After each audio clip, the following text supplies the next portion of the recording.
Hello again, everyone, and welcome to the Galen Snyder Show. I'm Vince Reed, and I'm along with my engineer, Mike Samsel, as we're ready to bring you another show. And this one, of course, leading up to the first round of the Pennsylvania District 1 Quad A playoffs. For Pennsbury, they'll be taking on Upper Darby, and of course, Upper Darby's coming here for the contest tonight. Coach, before we talk about the Upper Darby ball club you got to play, let's talk a little bit about that game you just played. It was the championship of the SOL National Conference. You won it. You won it handily. You beat an undefeated team in the Chamonix. You are now going 9-1 into the playoffs. Let's talk about that ball game a little bit coming into that contest, how your kids were feeling, and how things began to get better for you as the game went on. Well, it was a really big victory for us. Obviously, the atmosphere was tremendous. You had almost 8,000 people packed into Falcon Field.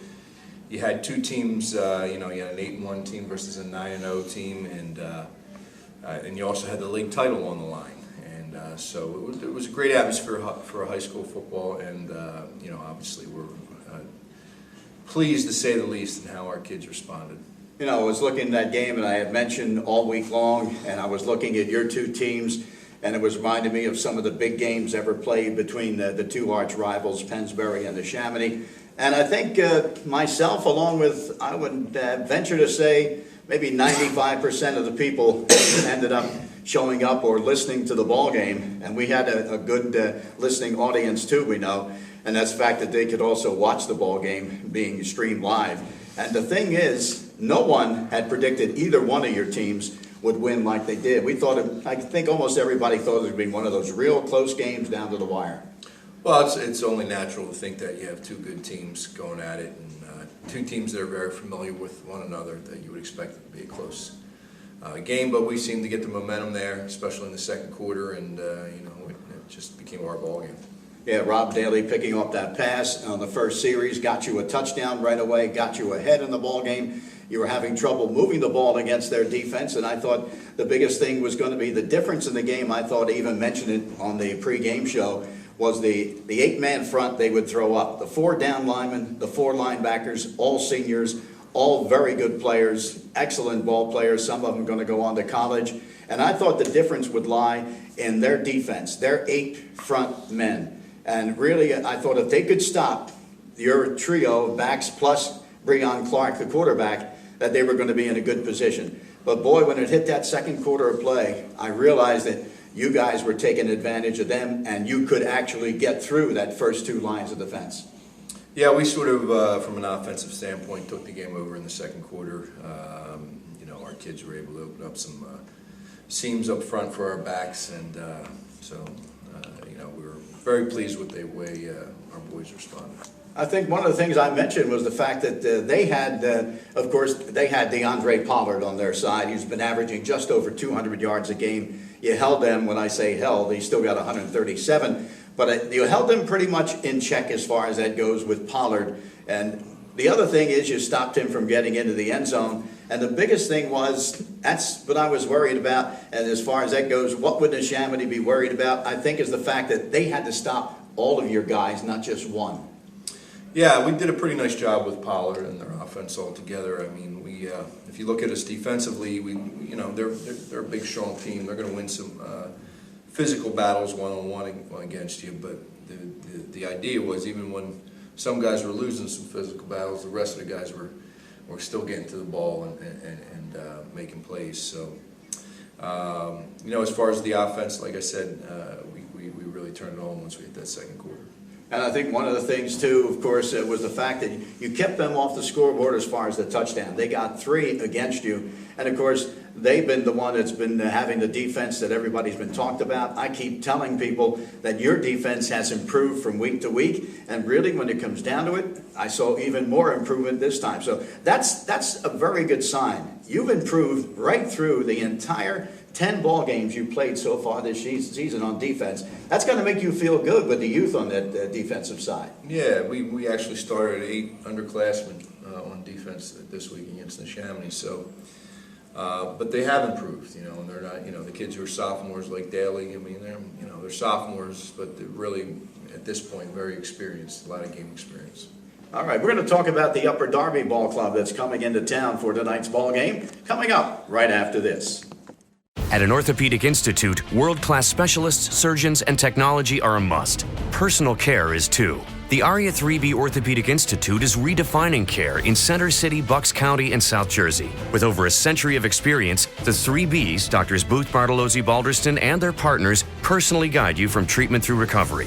For joint replacement, sports medicine, spine care, and more, call 1-888-ORTHO-3B or visit aria3bortho.org. At the ARIA 3B Orthopedic Institute, you come first. We're back once again with the Galen Snyder Show, and want to talk about the game tonight against the Royals of Upper Darby. They're from the Central League. They bring in a record of 8 wins and 2 losses on the year. I'm going to bring up some of the ball players who've had really good seasons for them. And first I'll talk about Coach and see whether or not you've had anybody have an opportunity to even get a scout. You didn't know who you were going to play till the last minute. Has anybody seen this team? Well, we've seen them on tape. Right. At the district meeting, we exchanged 3 game tapes, so we got to see this team. I was impressed. They're a tough team, some good athletes, some tough kids.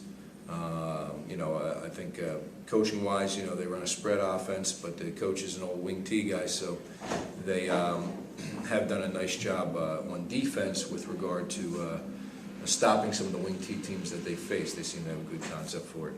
So.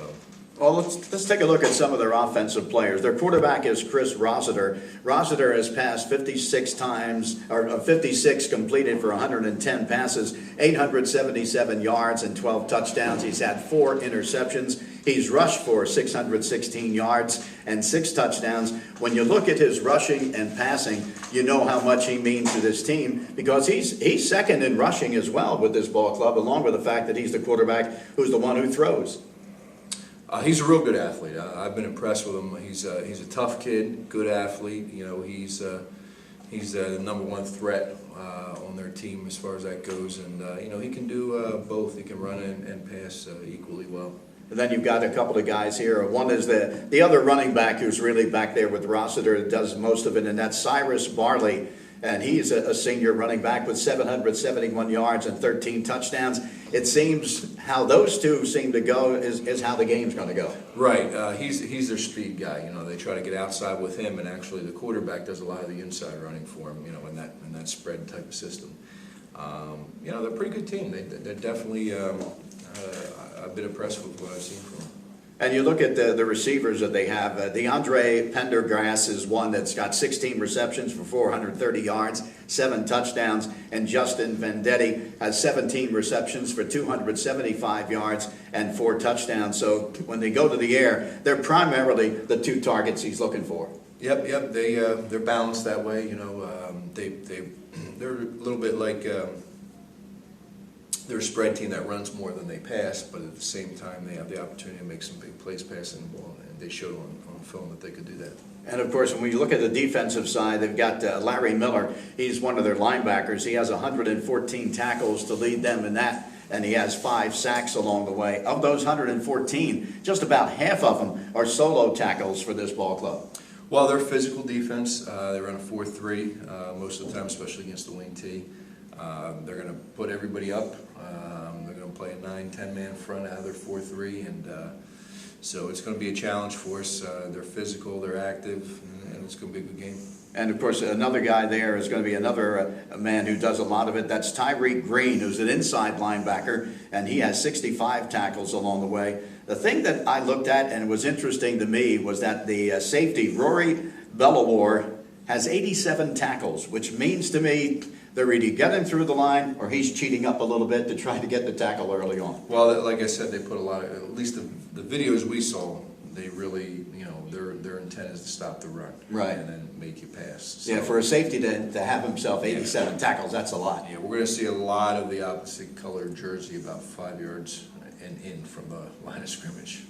When you look at your team right now as you're now into the playoffs with the district and Quad A, your thoughts about the fact of how your team has participated from week to week here so far this season? Well, it's been a very, very pleasant surprise. I mean, I thought we could be good.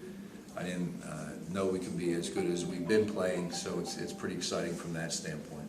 Yeah, I would imagine certainly coming in and losing to Easton in the opening game, but at the same time chalking up 28 points and losing that game 38-28. And I've made mention before about the fact that I think one of the things that really has helped this Pennsbury ball club in the past few years has been the fact that they play three strong teams at the beginning of the season before the league starts. And I really think whether you win or lose, it turns out this year they beat two of them out of the three. And whether you do win or lose, one thing is, and certainly these young guys who had been on defense for the first time against Easton got a baptism of fire in that ball game. But really, they weren't going to play anybody who was going to be much better than that the entire season until they got to the end of the year against the Chamonix. And when you come down to it, they took that as a real experience. And not only that, but they improved on that each and every game. From there on, right through the Chamonix game, they ended up being a team that, you looked at and said, boy, this defense is for real. Yeah, I was, real pleased overall with the progress our defense made.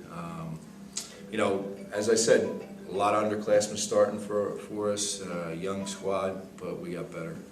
All right, we're going to be back with more here just a moment. Right now, let's pause for these messages. The ARIA 3B Orthopedic Institute is redefining care in Center City and South Jersey. And our 50,000 square foot location on ARIA Health's Bucks campus in Langhorne features private rooms, free parking, and nearby hotels. With over a century of experience, the world-class 3Bs, Doctors Booth, Bartolozzi, Balderston, and their partners personally guide you from treatment through recovery. For all your orthopedic needs, call 1-888-ORTHO-3B or visit aria3bortho.org. At the ARIA 3B Orthopedic Institute, you come first. We're back once again with the Galen Snyder Show. We talked about some of the guys for Upper Darby, the Royals, to look to on offense and also on defense. I think special teams, a couple of things stood out at me when I looked at some of the stats as far as that goes with special teams. And one was that Chris Rossiter, who is, of course, their do-everything quarterback, he also is the punter. And he's only averaging 24 yards a punt, and his longest has been 40 so far this year. I looked at that and I thought to myself, if you can bog this team down a little bit, Coach, it looks like for the most part you should get great field position. Well, yeah, that's an interesting stat. I didn't even realize that myself. But I know they haven't been stopped a lot either. If you look at them, they've scored a lot of points, and they've held the opposition to very few points scored. They're a real good team. There's no question about it. This is a big, if you look at our bracket, there's some really tough teams in our bracket. And for us to continue to go from week to week, we have to play really good football. And I was noticing too, because of course last year getting knocked out via the extra point in that one, Josh Leon has come along really great for you. I think he's doing much better as the season rolled on. And meanwhile, Rossiter is also the guy who kicks the PATs. He's 22 for 30, which means, of course, to me that, there's a possibility he could miss one there every now and then as well. So I think in the kicking game, I would think that what you have so far, you got the edge. That's an interesting point. You're right. It would seem that we would. Well, you look at this ball game, it's the opening round. What exactly do you tell the kids that's different to let them know that this is a little bit different? They're going to know it's going to be a playoff game. You're going to have a packed house. You're going to be home for the game against Upper Darby. What are the kind of things you tell the kids when you're getting ready for a game like this in a playoff? Well, I told them they already achieved a lot as a team. You won a Suburban one-league title. You won back-to-back national titles, which hasn't been done since '84, '85 here at Pennsbury. Not only that, we were undefeated in the league for 2 straight years, which hasn't happened really since the 1960s at Pennsbury. Oh boy! So they've accomplished some nice things already. But I just emphasize is this how do you want to be remembered? Do you want to keep going forward? Do you want to win playoff games? Do you want to maybe win a district title or something like that? And that's what you hope the team responds and they remain hungry. All right, very good. Now we're going to be back with more, and I'm going to be talking a little bit myself. Coach has some other business to tend to. I'm going to be talking to you a little bit about the playoff bracket as it stands coming up right after this.